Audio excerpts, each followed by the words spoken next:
Assalamualaikum warahmatullahi wabarakatuh. Perkenalkan, nama saya Nufia Wardana dengan NIM 1930 1060 33 dari Lokal Tadris Ideologi 3B. Pada video kali ini, kita akan membahas tentang sistem respirasi. Tujuan pembelajaran sistem respirasi ini yang pertama, untuk mengetahui pengertian dari sistem respirasi. Yang kedua, untuk mengetahui organ-organ yang terdapat pada sistem respirasi. Yang ketiga, untuk mengetahui mekanisme pernafasan pada manusia. Yang keempat, untuk mengetahui gejala dan penyakit yang terdapat pada sistem pernafasan. Baiklah, untuk yang pertama yaitu kita masuk kepada pengertian dari sistem respirasi. Pernafasan merupakan proses keluar masuknya oksigen ke paru-paru yang selanjutnya diteruskan ke seluruh tubuh melalui darah. Proses pernafasan yang pertama yaitu inspirasi. Merupakan proses masuknya oksigen dari hidung menuju ke paru-paru yang selanjutnya diteruskan oleh darah ke seluruh tubuh. Yang kedua, ekspirasi. Merupakan proses keluarnya karbon dioksida dari tubuh melalui hidung. Selanjutnya, organ-organ respirasi pada manusia. Alat pernafasan pada manusia terdiri dari 7, yaitu rongga hidung, faring, laring, trakea, bronkus, bronkiolus, dan berakhir di paru-paru atau pulmo. Pertama, hidung. Hidung ini merupakan bagian teratas dari alat pernafasan, yang mana tempat masuknya udara pernafasan untuk pertama kalinya. Di dalam rongga hidung ini, terdapat rambut halus yang berfungsi untuk menyaring udara yang masuk. Terdapat selaput lendir yang berfungsi untuk melembabkan udara dan mengubah suhu udara agar sesuai dengan suhu tubuh. Terdapat saraf penciuman yang berfungsi untuk mendeteksi bau. Rongga hidung ini dibedakan menjadi 3. Yang pertama, vestibulum, yaitu berada tepat di belakang lubang hidung. Yang kedua, daerah ujung saraf penciuman berada di bagian atas rongga hidung. Yang ketiga, daerah pernafasan, merupakan daerah terbesar dari rongga hidung, di mana banyak menghasilkan lendir. Kedua, faring. Faring ini merupakan saluran yang panjangnya sekitar 12-14 cm, yang mana merupakan tempat terjadinya persimpangan antara saluran pernafasan atau trakea dengan saluran pencernaan atau esofagus. Yang mana di bawah faring ini terdapat pangkal tenggorokan yang disebut dengan laring.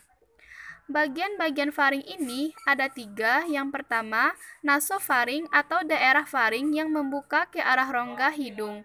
Yang kedua, orofaring, yaitu membuka ke arah rongga mulut. Yang ketiga, laringofaring, yaitu membuka ke arah laring.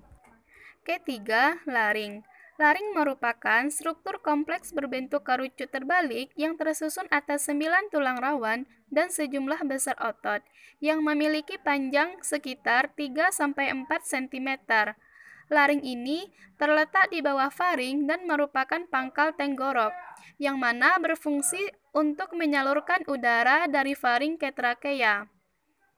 Epiglotis pada laring merupakan suatu klep yang bertugas untuk mengatur pergantian perjalanan udara pernafasan. Pada laring ini juga terdapat glotis dan pita suara. Keempat, trakea. Trakea merupakan pipa yang panjangnya kira-kira 11 cm dan terletak di depan esofagus. Pada trakea ini terdiri atas 3 lapisan. Yang pertama, lapisan luar terdiri atas jaringan ikat. Kedua, lapisan tengah terdiri atas otot polos dan cincin tulang rawan. Ketiga, lapisan terdalam terdiri atas jaringan epitel bersilia yang menghasilkan banyak lendir yang berfungsi untuk menangkap benda-benda asing yang akan masuk ke paru-paru bersama udara pernafasan. Kelima, bronkus. Bronkus merupakan bagian yang menghubungkan antara paru-paru dengan trakea. Tiap bronkus terdiri dari lempengan tulang rawan dan dindingnya terdiri atas otot halus. Keenam, bronkiolus merupakan cabang dari bronkus. Bronkiolus ini mempunyai saluran yang lebih kecil dan berdinding yang lebih tipis daripada bronkus. Yang ketujuh, paru-paru dan alveolus. Paru-paru pada manusia berjumlah sepasang, yaitu terdapat di kanan dan di kiri. Setiap paru-paru dibungkus oleh selaput pembungkus paru-paru yang dikenal dengan pleura. Paru-paru kanan berjumlah 3 dan paru-paru kiri berjumlah 2. Di dalam paru-paru terdapat kantong udara sebagai tempat difusi gas, yaitu disebut dengan alveolus. Permukaan alveolus dilingkupi kapiler darah sehingga memungkinkan terjadinya difusi gas. Nah, selanjutnya yaitu mekanisme pernafasan pada manusia. Mekanisme pernafasan pada manusia terjadi melalui dua siklus, yaitu siklus inspirasi dan siklus ekspirasi. Berdasarkan cara melakukannya, siklus inspirasi dan ekspirasi ini pada manusia dapat dilakukan dengan cara pernafasan perut dan pernafasan dada. Mekanisme pernafasan dada dan perut. Pertama, pernafasan dada. Inspirasi pernafasan dada diawali dengan berkontraksinya musculus intercostalis sehingga tulang rusuk terangkat. Keadaan ini menyebabkan terangkatnya tulang rusuk dan rongga dada membesar dan paru-paru mengembang. Paru-paru mengembang menyebabkan tekanan udara rongga paru-paru menjadi lebih rendah dari tekanan udara luar. Dengan demikian, udara dari luar masuk ke dalam paru-paru. Ekspirasi pernafasan dada berlangsung saat musculus intercostalis berelaksasi, sehingga tulang rusuk menyempit dan paru-paru mengecil. Paru-paru mengecil menyebabkan tekanan udara dalam rongga paru-paru menjadi lebih tinggi dari tekanan udara luar, sehingga udara keluar dari paru-paru. Yang kedua yaitu pernafasan perut. Pernafasan perut. Yang pertama, inspirasi. Pernafasan ini diawali dengan berkontraksinya otot diafragma, sehingga diafragma yang semula melengkung berubah menjadi datar. Keadaan mendatar mengakibatkan rongga dada dalam paru-paru mengembang. Tekanan udara yang rendah dalam paru-paru menyebabkan udara dari luar masuk ke dalam paru-paru. Ekspirasi terjadi pada saat otot diafragma berelaksasi sehingga diafragma kembali melengkung. Keadaan ini mengakibatkan rongga dada dan paru-paru mengecil sehingga tekanan udara dalam paru-paru naik dan udara keluar dari paru-paru. Selanjutnya yaitu kelainan yang terdapat pada sistem respirasi. Gangguan dan penyakit pada sistem pernafasan yang pertama yaitu Chronic Obstructive Disease (AC) merupakan penyakit klinik yang ditandai dengan keterbatasan aliran udara pada saluran napas yang disebabkan oleh rokok, asap polusi dari pembakaran, dan partikel gas berbahaya.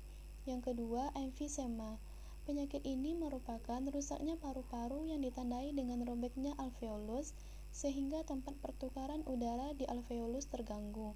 Yang ketiga, bronkitis merupakan penyakit radang yang terjadi pada bronkus yang diakibatkan oleh infeksi.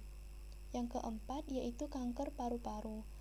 Terjadi akibat kebiasaan merokok, racun yang terkandung dalam rokok merangsang pertumbuhan sel paru-paru sehingga menjadi tidak normal dan tidak terkendali.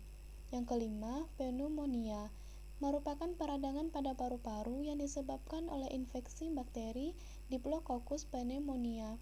Yang keenam, rinitis merupakan peradangan pada rongga hidung hingga menyebabkan bengkak dan banyak mengeluarkan lending akibat dari alergi. Nah, itulah materi tentang sistem respirasi pada video kali ini. Semoga bermanfaat dan terima kasih. Assalamualaikum warahmatullahi wabarakatuh.